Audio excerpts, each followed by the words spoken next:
Halo guys, bertemu lagi bersama gue Raka di sini di channel 21 Creative Media. Dan di video kali ini kita akan mereview sebuah casing PC dari Thermaltake yang sekarang udah ada di depan gue ini.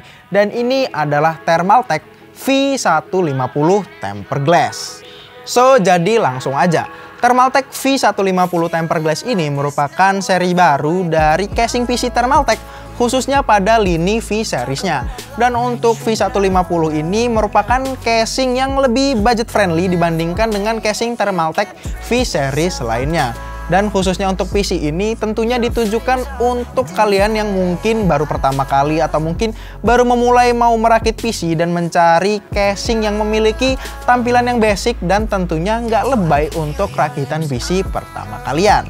Dan casing ini juga layak digunakan bagi kalian yang ingin menunjukkan interior dari PC kalian sendiri, karena casing ini menggunakan tempered glass pada bagian side panelnya dengan ketebalan 4 mm yang bisa kalian buka dengan mudah karena di sini side panelnya menggunakan mekanisme hinge dan juga magnet. Jadi kalian nggak perlu menggunakan mekanisme nyopot-nyopot baut lagi. Kemudian untuk finishingnya, casing ini menggunakan bahan metal dan juga plastik untuk beberapa bagian. Tapi sayangnya materialnya itu nggak setebal casing Thermaltake yang sebelum-sebelumnya udah pernah kita gunakan. Tapi nggak apa-apa karena mengingat ini merupakan sebuah casing yang ditujukan untuk budget friendly. Kemudian untuk bagian depan di casing ini juga sudah menggunakan tempered glass. Jadi kalian tetap bisa menggunakan fan RGB kalian itu di bagian depannya, yang muat mencapai 3 buah fan 120 mm atau 2 buah fan 140 mm. Tapi meskipun begitu, pada bagian depannya ini kalian nggak bisa menggunakan all-in-one liquid cooling ataupun radiator yang berukuran 360 mm karena akan nabrak dengan bagian front panel I/O yang ada. Jadi di sini kalian hanya bisa menggunakan all-in-one liquid cooling mencapai 280 mm aja untuk bagian depannya. Kemudian masuk ke bagian dalamnya, pada casing ini terdapat sebuah PSU cover yang full untuk menutupi kabel PSU kalian agar PC kalian terlihat lebih tertata rapi. Dan pada bagian PSU cover ini juga terdapat celah ya, seperti PSU cover pada umumnya, agar PSU kalian itu tetap kelihatan dari luar casingnya. Untuk batasan PSU yang bisa kalian gunakan itu di sini nggak ada batasnya. Jadi kalian bisa menggunakan PSU yang cukup panjang sekalipun karena pada casing ini tidak terdapat bracket untuk harddisk di dalamnya. Melainkan harddisknya itu langsung dibaut pada bagian bawah casingnya atau di bawah PSU covernya. Tapi ada satu hal pada casing ini yang menurut gue itu merupakan sebuah poin positif sekaligus juga poin negatif, yaitu pada bagian harddisk maupun SSD-nya itu terdapat sebuah karet anti vibrasi yang itu merupakan sebuah hal yang cukup bagus. Tapi sayangnya untuk karet anti vibrasinya ini nggak terpasang secara permanen ya, jadi kalian harus melakukan pemasangan pada saat kalian melakukan pemasangan harddisk maupun SSD. Nah, tapi pada saat pemasangan itu karet anti vibrasinya ini gampang banget copot ya.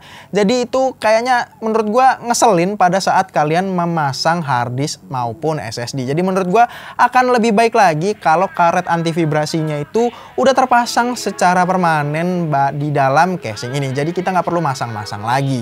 Karena menurut gue ini ngeselin juga ternyata. Kemudian pada bagian dalam casing ini kalian akan menemukan satu buah tempat fan di bagian atas yang mendukung fan berukuran 120 mm atau 140 mm.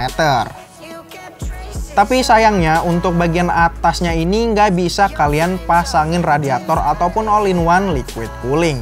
Cuma muat untuk fan aja. Jadi kalau kalian mau pasang radiator, kalian bisa pasang di bagian depan ataupun bagian belakang casing ini. Kemudian untuk bagian dalam dari casing ini sangat lega ya menurut gua. Bahkan untuk GPU-nya itu kalian bisa menggunakan GPU yang panjangnya mencapai 350 mm. Tapi karena ini adalah casing MATX, jadi kalian harus sedikit aware dengan ketebalan GPU-nya.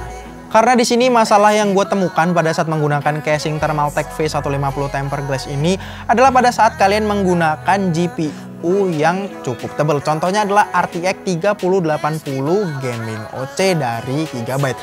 Dan kebetulan motherboard yang gue gunakan kali ini adalah Gigabyte B550M Aorus Pro, yang kebetulan banget dia itu punya USB 3.0 header yang berada pada bagian bawah motherboardnya. Jadi kalau kita pasang GPU yang tebal dan juga USB 3.0 headernya itu kita colokin, kemungkinan besar itu kabel dari header USB 3.0-nya itu akan menabrak dengan fan yang ada pada GPU-nya. Walaupun ini menurut gua bukan kesalahan dari casingnya, tapi menurut gua ini bisa jadi pelajaran buat kalian harus lebih aware dalam memilih kombinasi motherboard dan juga GPU. Dan selain itu, kalau gua menggunakan GPU RTX 3080 Gaming OC dari Gigabyte itu, airflow yang ada pada casing ini tuh akan seret banget ya, karena dia terlalu mepet dengan bagian PSU covernya, sehingga RTX 3080-nya itu gampang banget untuk overheat apabila berada di dalam casing Thermaltake V150 tempered glass kali ini. Jadi di sini gue hanya menggunakan GPU dari Gigabyte RTX 3060 Ti aja, yang di sini ketebalannya cuma ada di angka 2 slot aja, nggak seperti 3080 yang hampir mencapai 3 slot PCIe. Dan yang nggak kalah penting di sini adalah ruang untuk kabel manajemennya, yang menurut gue cukup luas untuk sebuah casing yang basic banget seperti ini, yang bagi gue sendiri itu menjadi poin plus untuk casing ini. Kemudian untuk poin yang terakhir di sini adalah harganya. Jadi untuk casing dari Thermaltake V150 tempered glass ini dibanderol dengan harga sekitar Rp820.000. Jadi untuk kesimpulannya, Thermaltake V150 ini merupakan sebuah casing budget yang memiliki tampilan basic yang nggak terlalu alay, tapi masih mengedepankan kualitasnya. Tapi menurut gue dengan harga Rp820.000 yang ditujukan sebagai casing budget akan lebih baik lagi apabila casing ini include dengan 3 buah fan yang ada pada bagian depannya. Karena nggak sedikit juga casing budget lainnya yang sudah memiliki fan bawaan yang cukup banyak. Jadi agar casing ini mampu bersaing dengan casing budget lainnya, harusnya Thermaltake juga memikirkan poin-poin kecil tersebut. Termasuk juga soal karet anti vibrasi yang ada pada bagian harddisk maupun SSD-nya. Yang menurut gue ini merupakan sebuah hal yang cukup ngeselin dalam proses pemasangan pada casing kali ini. Tapi untuk hal lainnya, casing ini udah cukup oke banget. Nah, jadi sekian aja video review gue tentang casing Thermaltake V150 tempered glass kali ini.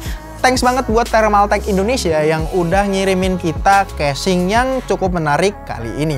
Dan buat kalian yang tertarik untuk memiliki casing ini, link pembelian Tokopedia-nya akan gue taruh di kolom deskripsi di bawah. Jadi sekian aja video kali ini, sampai ketemu di video selanjutnya. Jangan lupa like, komen, dan subscribe.